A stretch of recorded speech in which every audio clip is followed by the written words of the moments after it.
If you're over 60, I want you to hear this clearly. Most falls don't happen because you're old and weak. They happen because you've quietly lost a small signal in your legs and hips, and you didn't notice it until the moment you almost went down. A slip in the bathroom, a stumble at the doorway, a quick turn to grab something, and suddenly your body doesn't feel steady. Today, I'm going to guide you through a simple 1-minute check. It's called the horse stance test. This is not about showing off strength. It's a quick way to reveal whether your fall risk is likely low, medium, or higher than you think. And you'll be able to tell, in a very practical way, where you are right now. Most important, this will be safe. You'll have a chair or a wall for support. No pushing through knee pain. No forcing a deep position. No tough it out mindset. And right after the test, it'll give you 5 to 7 small, Japanese-style daily movements you can do at home to feel more stable, more confident, and safer in your own body. Please watch to the end, because if you miss one small detail in the test, your result can fool you, and I don't want that. Next, I'll explain the one common mistake that makes people train balance and actually become more likely to fall. Most people think a fall is just bad luck or simply what happens when you get older. But usually, it's not that.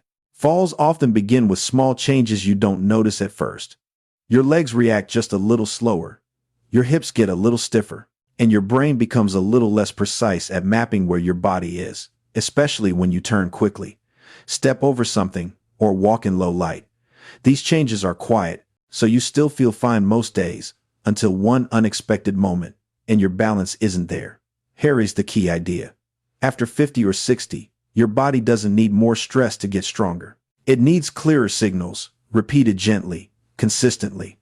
That's why this 1-minute horse stance test is not here to judge you. It's a small mirror. It shows how well your nervous system and your muscles are working together right now. And if your result isn't great, there is no shame in that. The most dangerous thing is not knowing where you stand and keeping the same habits until a fall forces change. If you're watching, type the number 1 in the comments, just 1. It's a simple, natural commitment to yourself that you're willing to check and improve safely. Next, I'll explain what the horse stance test is really measuring and why it connects directly to your fall risk. The horse stance test is not just measuring how long you can endure, it's checking 3 very specific things. And all 3 connect directly to fall risk. First, leg support. That's your thighs and your glutes, your body's natural support system. It's what holds you steady when you stand in line, climb stairs, or rise from a chair. When this support is weak, your knees tend to collapse inward, and your body loses stability quietly. Second, open hips. Your hip joints need enough mobility to keep your torso upright and your steps clean and controlled. When hips are stiff, your steps get shorter. Your feet don't clear the floor as well, and changing direction can pull you off balance. Third, body mapping. This is your nervous system. It's how your brain combines signals from your eyes, your inner ear, and the feeling in your feet to know where you are in space. Medical research has consistently noted that lower body strength and balance ability are closely linked to fall risk in older adults. So think of this test like a dashboard light in a car. Not to scare you, not to label you, but to show you what to care for first, so you can stay independent, steady, confident, and safe. Next, we'll do the 1-minute test together, step by step, very safely, with a chair or a wall for support. Stand next to a sturdy chair or a wall. This test is only 1 minute, but we follow one rule: safety first, depth later. Place your feet a little wider than shoulder width, toes pointing forward or slightly outward. Not too much. Step 1. Lower your body just a little, as if you're about to sit down, but you don't sit. Keep your spine long, chest open, chin slightly tucked. Most important, your knees track in the same direction as your toes. They do not collapse inward. If you have knee issues, you only lower 10 to 15%. That still counts. Step 2. Lightly touch the chair or the wall with 1 or 2 fingertips. This is not holding on. It's a safety signal.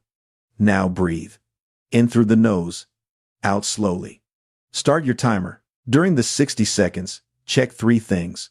1. Can you keep your upper body steady? 2. Do your knees feel sharp pain or an uncontrollable shaking? 3. Are you holding your breath? Now, a simple score. A. You hold 60 seconds, steady, with calm breathing. B. You hold between 20 and 59 seconds, or you need more support to stay stable. C. Under 20 seconds, or you feel sharp pain, dizziness, or you lose control. If you feel sharp pain, numbness that spreads, or lightheadedness, stop immediately. Pain is not progress. Next, no matter if you scored A, B, or C, it'll show you the chair-supported version that helps you raise your score safely in just a few days. This next move is the chair-supported horse hold. It's for everyone, especially if you scored B or C. The goal is not to suffer longer. The goal is to send a safe, clear signal to your thighs, your glutes, and your nervous system. I can stand steady. Here's what it is. You take a shallow horse stance, but you place your hands lightly on the back of a sturdy chair in front of you. Why it works. With a gentle point of support, your brain stops sounding the alarm. That means your hips and thighs can work the right way without panic. Medical research has consistently noted that progressive lower body strength and balance training can help reduce fall risk in older adults. Now, how to do it. Stand behind the chair. Feet a little wider than shoulders. Lower just a little. Keep your spine long. Rest your hands on the chair lightly. You are touching, not leaning. Hold for 10 to 20 seconds. Breathe slowly. Then stand up. Rest for 20 seconds. Repeat for 3 rounds. If your knees are sensitive, lower less and rest longer. Now make it Japanese simple. Do it while the water heats, while waiting for tea, or right before washing dishes. Only seconds at a time, but every day. One quick tip. The most common mistakes are holding your breath and letting the knees collapse inward. Stop if you feel sharp pain, dizziness, or spreading numbness. You should feel warm and steady, not painful. Next, if your legs shake a little, that isn't always bad. But there's one kind of shaking that is a warning. It'll show you how to tell the difference. If your legs shook during the horse hold, don't panic. There are 2 kinds of shaking. The good kind is light, steady, and you can still breathe. You can still guide your knees. You still feel in control. That's your muscles and nervous system waking up. Like turning on a light in a dark room, sometimes it flickers at first, then it steadies. But the warning kind is different. It feels jerky or violent. It comes with sharp pain, or the feeling your knees might buckle, or you have to hold your breath just to survive the seconds. That is not progress. If that happens, you lower less, use more chair support, or stop and reset. Now we move to a simple drill that helps prevent tripping. Toe heel rocking. Here is what it is. You stand tall and gently shift your weight from your heels to the balls of your feet. Then back again. Why it works. Your ankles are your emergency brakes. When they're stiff, you can't catch yourself as well. When they're awake and responsive, your body recovers faster after a misstep. How to do it safely. Stand next to a wall or a sink. Touch with 1 or 2 fingertips. Lift your heels slightly, 10 slow reps. Then lift your toes slightly, 10 slow reps. Smooth, quiet, breathing steady. Make it a daily habit Japanese style. Do it while brushing your teeth, morning and night. One tip, if you cramp, reduce the range and slow down. Next, it'll show you the most important hinge for preventing falls, your hips, and how to wake them up safely. Many falls don't happen while you're walking straight. They happen when you bend to pick something up, reach for a bottle, or lean forward to tie a shoe. And here's the problem. If your hips don't act like a strong hinge, your body tips forward and you catch yourself with your back or your knees. That quick rescue move is often the moment you wobble or fall. This is why we train the hip hinge. A small hip hinge bow. Simple to recognize. You bend from the hips, not from the spine. Why it works.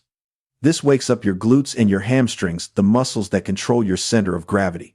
And medical research has noted that improving hip strength and nervous system coordination supports better balance in older adults. Here is how to do it safely. Stand near a wall or behind a chair.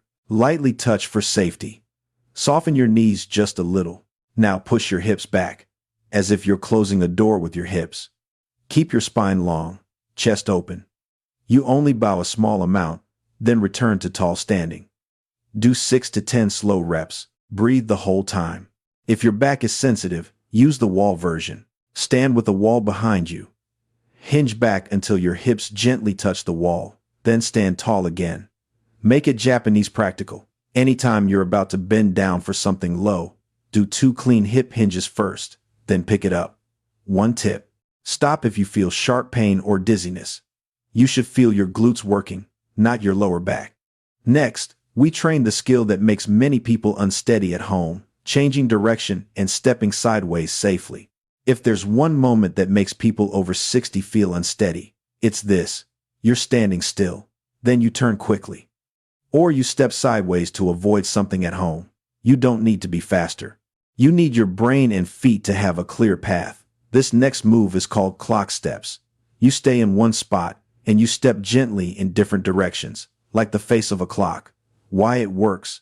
It trains your brain to predict direction, your hips to stay stable while you change course, and your feet to land with control. Medical research has noted that balance training in multiple directions, not just walking straight, can help reduce fall risk in older adults. Here's how to do it safely. Stand next to a counter or a wall. Touch with 1 or 2 fingertips. Left foot stays as your base. Right foot steps to 12 o'clock, then back to center. Then to 3 o'clock, back to center. Then to 6 o'clock, back to center. Do 2 slow rounds. Then switch legs. Keep the steps small, quiet, no rushing. If you tend to feel dizzy, keep your eyes on one steady point in front of you. 1 tip. The most common mistake is stepping too far and holding your breath. If your knee feels uncomfortable, reduce the range. Stop if you feel sharp pain or lightheadedness. Now, if you want me to make an even simpler 5-step fall-proof routine for the home, type the number 2 in the comments. And like this video. It helps me know you're training with me. Next, I'll add a coordination drill for your eyes, head, and feet, so you feel steadier when you turn to answer someone calling your name. This one sounds simple, but it hits the exact situation that makes many people wobble, walking, while turning your head to look, or turning to answer someone calling you. When your eyes, head, and inner ear don't coordinate smoothly, your steps can drift. This move is a supported head turn walk. You always have a safety point. Why it works? It trains your body mapping system. Your brain learns to stay steady even when your visual picture changes. Medical research has noted that balance training combined with vestibular, inner ear style coordination can support steadiness for some older adults. Here's how to do it safely. Stand along a wall or next to a long counter. Lightly touch for safety. First, march in place for 10 slow steps. Now, keep marching and gently turn your head to the left 3 times. Then to the right 3 times. Very small turns. Eyes level. No looking down. If you feel stable, take 6 to 10 slow steps along the wall while doing the same gentle head turns. Make it daily Japanese style. Do it on your morning walk from the bedroom to the kitchen, but stay close to the wall. 1 tip. If dizziness increases, reduce the head turn or go back to marching in place. Stop if you feel lightheaded. Next, I'll show you the move that helps you rise from a chair with confidence, because that's real independence. This move connects directly to real independence, standing up from a chair. If you have to push hard with your hands every time, or you stand up and need a few seconds to find your balance, your fall risk in daily life quietly goes up. This is the sit to stand, micro version. You don't have to stand all the way tall right away. Why it works? It trains your thighs and glutes, and it trains your stability right at the moment you transition from sitting to standing. Medical research has consistently noted that functional training like sit to stand can improve mobility and help reduce fall risk in older adults when practiced regularly and at the right level. Here's how to do it safely. Use a sturdy chair. If needed, place it against a wall. Sit near the front edge.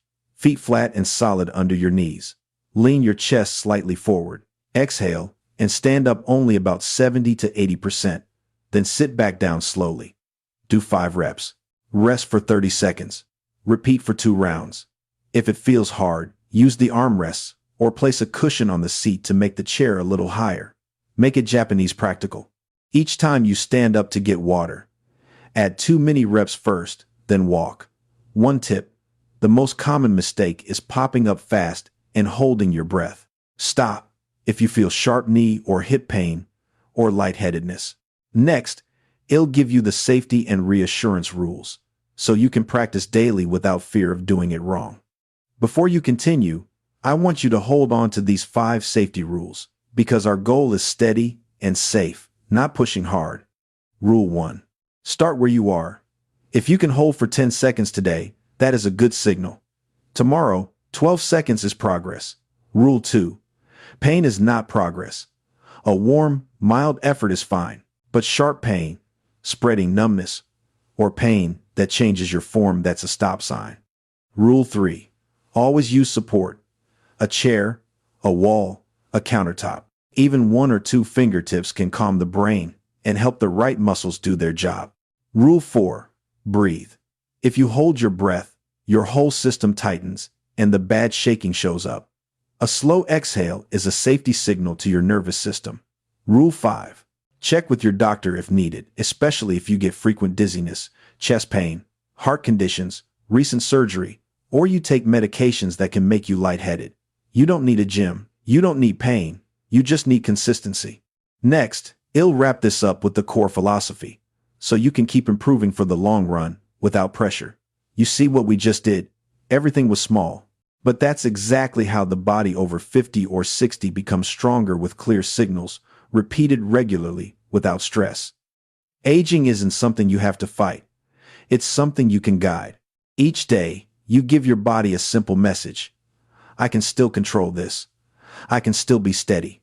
I can still be safe. And your body responds by coordinating better. This is very Japanese in spirit. They don't train to exhaustion. They build movement into life. Brush your teeth, do toe and heel rocks. Wait for the water to boil, do clock steps. Before you bend to pick something up, do 1 clean hip hinge. These tiny habits create long-term independence. So, if you scored B or C today, don't treat that like a sentence. Treat it like a starting point. You don't need perfection. You need consistency. And remember this line: your body needs signals, not stress. A little steadier each day becomes a steadier year. Next, if you want my simple 7-day plan to raise your test score, there's one small thing to do right now. If you want a gentle 7-day plan to raise your horse stance test score only 3 to 5 minutes a day, do 2 small things right now. First, comment today if you tried the test today, or comment A, B, or C based on your result. I actually read these, and it tells me what level you're starting from, so I can guide you the right way. Second, if this video made you feel calmer and more confident, please tap like. Your like tells YouTube this is worth sharing with other older adults, people who want to stay steady, stay independent, and feel safe in their own homes without pain. And one more thing. If you want my next video to be 5 simple at-home habits to reduce tripping and falling with no equipment, type the number 3 in the comments. I'll use your comments to choose the most helpful routine. Thank you for practicing with me today. Remember, no extremes, no pressure, just consistency. A little steadier each day is how you build a steadier life.